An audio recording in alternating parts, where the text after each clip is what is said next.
What up, though? My name is SoFarSoRay. Welcome to the channel. Make sure you hit that like, comment, and subscribe to get updated with all new notifications that I post to the channel. Today's topic is going to be self-love and self-worth. 7 key points about self-love and self-worth. The first one is, take the time to learn yourself better. That involves really sitting with yourself, self-reflecting, understanding the trials and tribulations that lay ahead, and really being more conscious on the decisions to be made. You have to really reflect.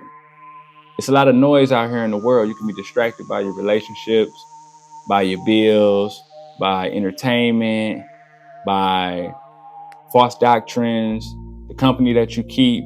There's many things that can pretty much create noise and take you away from the opportunity of really loving on yourself.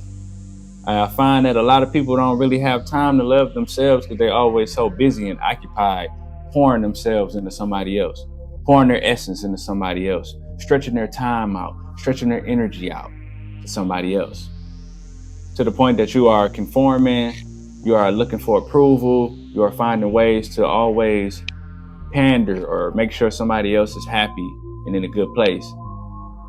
And I find that it comes a lot of times where, okay, you might be a person in a relationship, you get single, you can't spend any time with yourself, you end up in another relationship back to back to back. And it's like that phase of healing has either been skipped over or it haven't went through its completion, really. That is a reflection of the lack of self-love. Self-love looks like you being comfortable with yourself, you embracing yourself, you being conscious of yourself, Point 2, you have to set boundaries for yourself as well as others. Setting boundaries is a reflection of the respect that you have for yourself. Because if you don't have any boundaries, people won't respect you. They'll run over you. They'll test you to see where those boundaries lie. And if you do have boundaries, you're still going to be tested to see if you can uphold those boundaries. People are going to do what they can do and what they can get away with. Setting boundaries is the self-act of establishing a measurement on what can and can't be done based on your own moral code, your beliefs, how you feel about yourself, and how you also operate in society and connecting with others. Boundaries allow you not to get ran over. Boundaries allow you to be able to see and vet and test and discern on the interactions that you're having with people and how their capacity weighs in your life. You have to have a boundary set in your relationships. You have to have a boundary set in your social life as well. Because people can come from one road to the next if there's no boundaries established. You might have somebody that you in connection with on business, and they might have a liking to you. But since there's no boundaries established, they may try to overstep. You might have a person flirting with you, randomly sending you pictures, calling your phone at late times when it doesn't, it doesn't fit. You might be dealing in a relationship with somebody or, getting to know somebody in that dating phase, that courting phase, that, that build up. And the things that they do shows toxic red flags based on how they're acting. It could be a civil or domestic situation. People can be popping up at your house, uninvited, breaking moral code, signs of disrespect. They could be coming to your job. You might be working at a job and a person that you're interested in, they don't really have no boundaries. They might just pop up at your job and create conflict or a situation that can impede on your income just because there's no boundaries being set. You got to be mindful of those boundaries. Point 3, embrace your insecurities by way of acceptance or by developmental change and improvement. Your insecurities are going to be there. You got 2 options. You're either going to embrace it or you're going to do what you need to do to change the way that you feel about yourself. For example, you're somebody that's big, overweight, you got bad skin, you wish that your smile was better, as far as the image go. It's just the physical technicality of the physical is a common benefactor these days as far as insecurities go. But then you also have insecurities dealing with your social skills. You want to be somebody that's not socially awkward, somebody that can connect with people and have conversations intellectually when you go out in public and stuff like that. Well, that involves practice as well.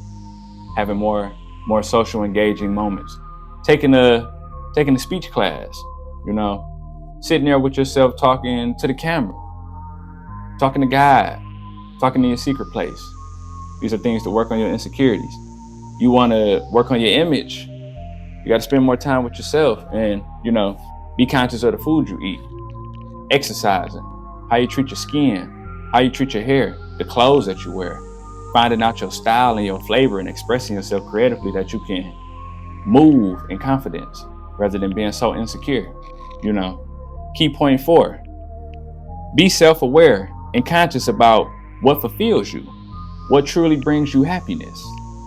What brings you happiness? Is it the real nice car that you bought? Is it the real nice house you bought? What really fulfills you and make you happy? Is it the purpose in life that you have fulfilled? Is it your children? It's important to reflect and really know what brings you happiness, because a lot of times we cope. People tend to cope as human beings or pour into things because, they have this problem over here going on and they find a new vice, they find a new habit, they find a false fulfillment or something. You might be a person that's very materialistic.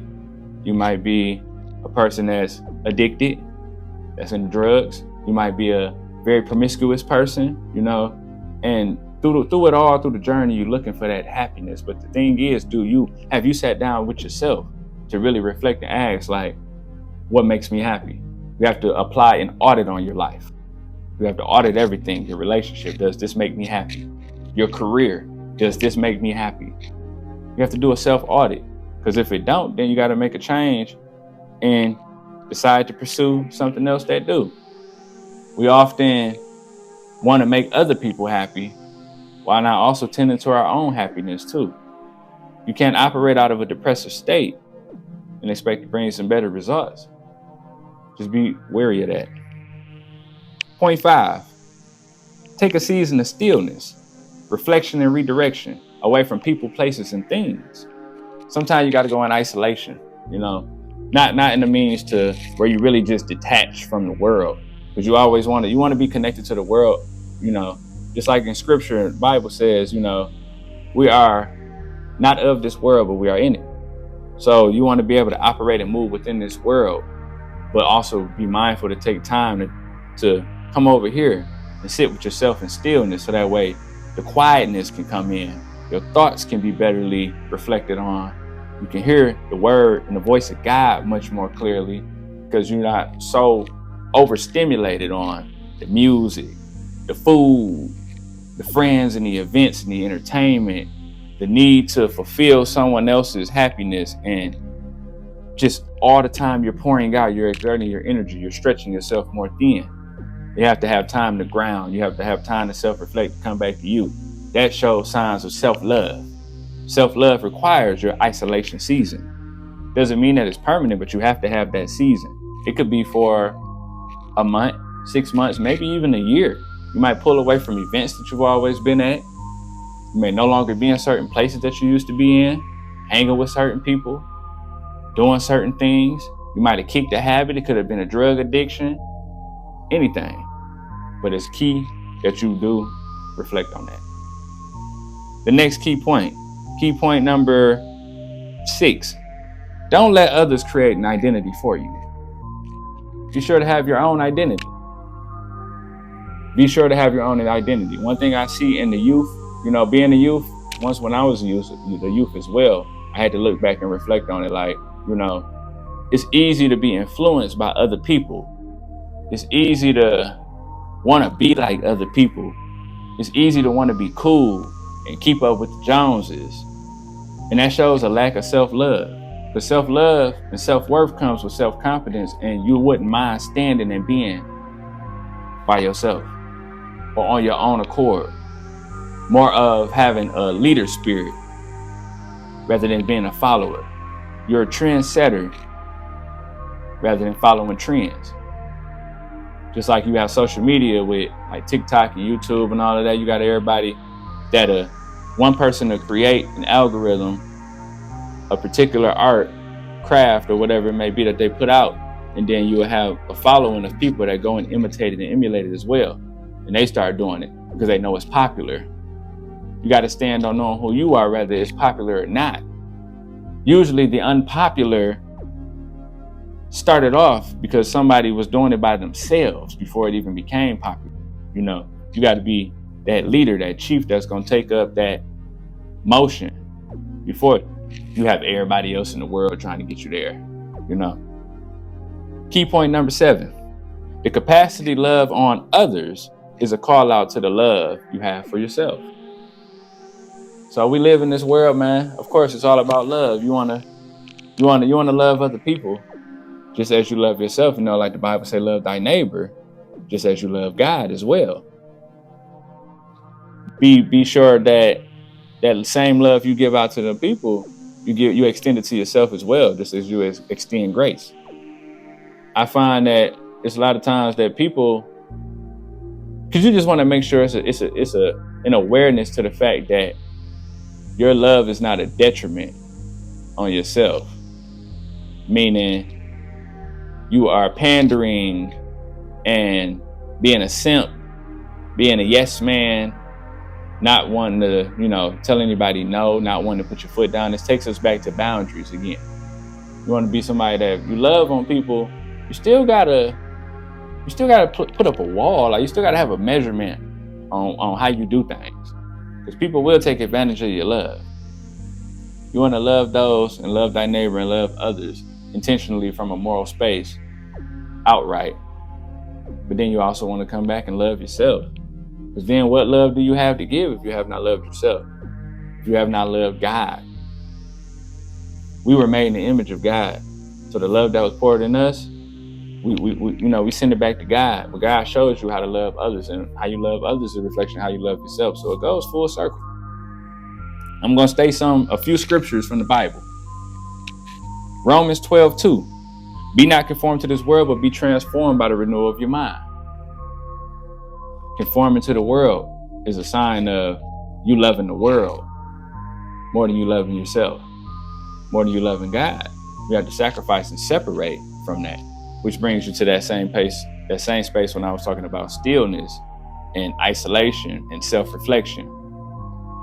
That's the time where you can transform your mind. You can transform the way you think, because people are not always in your head giving you ideas and imprinting on how you should feel, placing inceptions on how you should think and how you should be and how you should look. Reflect on that self-love. 1 John 4-19. We love because he first loved us. The Heavenly Father loved us. Our divine creator loved us, and it shows within our creation, our DNA, the way that we move, we create, we love what we do. It's important. 2 Timothy 1-7. For God gave us a spirit not of fear, but of power and love and of a sound mind. Operate out the power of love. But just reflect and understand that your peace is important. You know you having self-love and you operating out of self-love when you are at peace. Understand self-worth. Understand self-love. I am SoFarSoRay. Thank you for tuning in. Catch you on the next one. Peace and love.